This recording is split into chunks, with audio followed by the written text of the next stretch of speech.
Let us begin with a new section. In this section, we will be talking about the Indian scenario of the food security domain that's followed. To understand this scenario, we need to familiarize ourselves with very three important concepts. The first one being buffer stock, the second being public distribution system, and the third being fair price shops.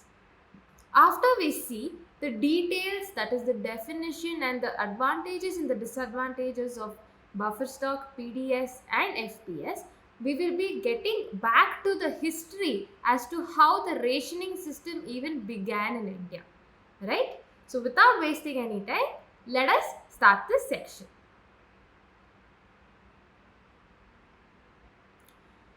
So food security in India and the scenario. So we should also remember that since the 1960s, that is the time of the Green Revolution, India has become self-sufficient in food grains. So what does that mean? What does self-sufficiency mean? That means we can produce, that is India can produce food grains that will feed all the 130 crore population that is there in our country. We do not have a deficit as like we don't have to import any kind of food grains for our consumption. We can all grow it here itself in our country, and we don't have to depend on any other country.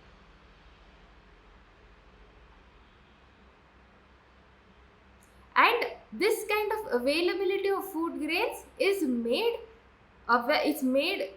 it's given more prominence because to attain food security in our country. And this has been achieved by two main components, that is A, buffer stock, and B, public distribution system. So let us see what these are. What exactly is buffer stock, right? Like you can see, break the words, what is buffer, what is stock, right? So buffer is always an extra to what is already there. You're having an extra limit to what is already there, right? And stock is the amount that is available. So that stock of food grains, that is usually wheat and rice, which is procured by the government of India through the Food Corporation of India. So FCI is a government agency which goes to the farmers and buys the food grains directly from the farmers, right? So that collection finally into a stock becomes buffer stock. So how does FCI exactly do that? FCI purchases wheat and rice from the farmers in the states where there is a large surplus of wheat and rice. So in some areas such as Punjab or Haryana or Uttar Pradesh, wheat and rice are grown in large amounts. So there is an extra amount that is there. So in some areas such as Jharkhand, Bihar that have absolutely no rice, what the FCI does is they procure the surplus wheat and rice that is there, and they give it to states like Jharkhand and Bihar and some other states which have no access to wheat and rice. So when the FCI procures this kind of rice from the farmers, they give back certain money back to the farmers. It's called a pre-announced price. Why is it called a pre-announced price? Because that price is already set by the government of India before the farmers start sowing the crop itself, right? And this pre-announced price is mainly called as minimum support price. So like I've said, this MSP is declared by the government annually, right? Every year a new MSP is given before the sowing season so that it will motivate the farmer in order to grow more crops, so you can give a greater amount to the areas that it's not there. Have you ever wondered why the concept of buffer stock even started? Like I've said earlier, because there's inequality of the production of wheat and rice everywhere, there is better distribution between the states. And also for some poor people who have no access to such grains, the buffer stock comes into picture. So this distribution, that is to the deficit areas and to the poorest strata, so this distribution is done at a price lower than the market price, right? So let us see this with a basic example. I am a person who belongs to the poorer strata of the society. So the government comes and sells that kind of a suppose wheat. They sell wheat to me at a price that is lesser than the market price. Suppose market price for 1 kg of wheat is around 20 rupees. Supposedly it is just 20 rupees, but the government sells it to me for 5 rupees. So this is called as, this 5 rupees is called as issue price. So exactly in areas such as when there is a drought scenario, when there is too many natural calamities that have occurred in that area and the crops have not grown at all, buffer stock comes into picture. Like I've said, it is called buffer stock, which is an extra stock to that is already there. Now let's move on to public distribution system. So the food that is procured by the FCI, right, the Food Corporation of India, so that is distributed to different government regulated shops among the poorer section of the society, and this process of distribution to the poorer sections of the society through the to the ration shops are called as PDS, and these ration shops that are government regulated are called as fair price shops. And these ration shops you will find in the nook and corner of every town and village, to an extent that there are almost about 5.5 lakh ration shops all over the country.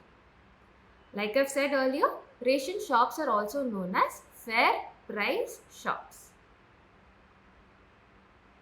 So what are the kinds of available items that are kept in the fair price shops? There are food grains such as wheat and rice, there is sugar, and there is kerosene that is required for cooking. Have you realized that these are all the basic necessities that we need for a living?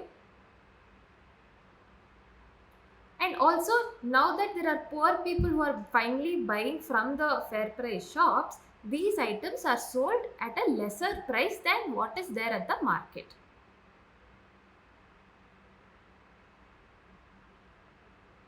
Example, we will take an example of what is there. So there is around 35 kgs of grains, 5 liters of kerosene, 5 kgs of sugar, and every month one person gets these, one family gets these from the nearby ration shop. So every person who is accessing ration from these shops have to have something called as ration card, right? So there are 3 types of ration cards. One is the Antyodaya card. So this card is for the poorest of the poor section. Then there is the BPL card, that is for those belonging to the below poverty line. They get to access ration through these cards. And then there is above poverty line cards for the others. Let's move on to the history of rationing process in India. How did rationing even start? So like we've said, discussed in the previous chapters, in the year 1943, there was a massive Bengal famine that led to people starving because of lack of food and finally leading to death. So this Bengal famine hit very hard on our country. So this was followed by the Green Revolution in the year 1960s. So high yielding variety seeds and different chemicals and fertilizers were used, and a lot amount of crops were produced that could sustain our country with that production. And also you should understand, Green Revolution was the same time when the population was also increasing. So as population rose, the kind of production as well rose, so there was a kind of balance into what people were eating.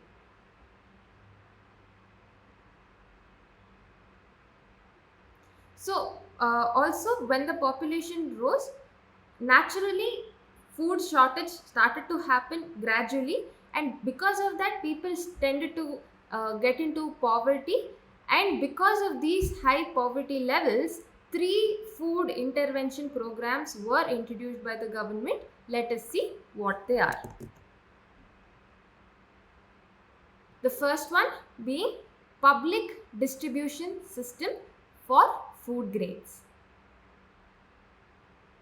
Next one, integrated child development services. So ICDS, which was introduced in 1975 on an experimental basis, and the last food intervention programs were called Food for Work scheme, that was introduced in the year 1977 and 1978. So what is food for work?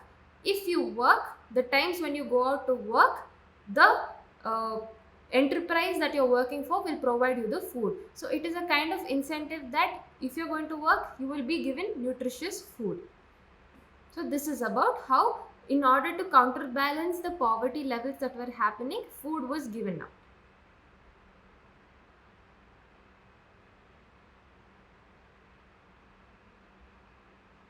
At present, there are many poverty alleviation programs that we have seen in the previous class, and these programs have an explicit food component as well.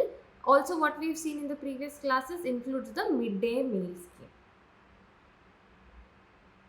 Employment programs greatly contribute to food security by increasing the income of the poor. Don't we all agree with this? Once we get employed, we get income, right? From this income, we get to buy the kind of basic necessities such as food, fuel, kerosene, and clothing and footwear, and hence we can have the basic standard of living. Now let us see a very important act in this domain of food security. It is called as National Food Security Act 2013. So this act provides for food and nutritional security life at affordable prices and enables people to have the basic necessities and finally live a life with dignity. So this is the basic objective of the act. So who are the people who come under the target for this act? 75% of the rural population and 50% of the urban population. So they have been categorized as eligible households in order to gain the advantages of the different food security programs that are given by the government.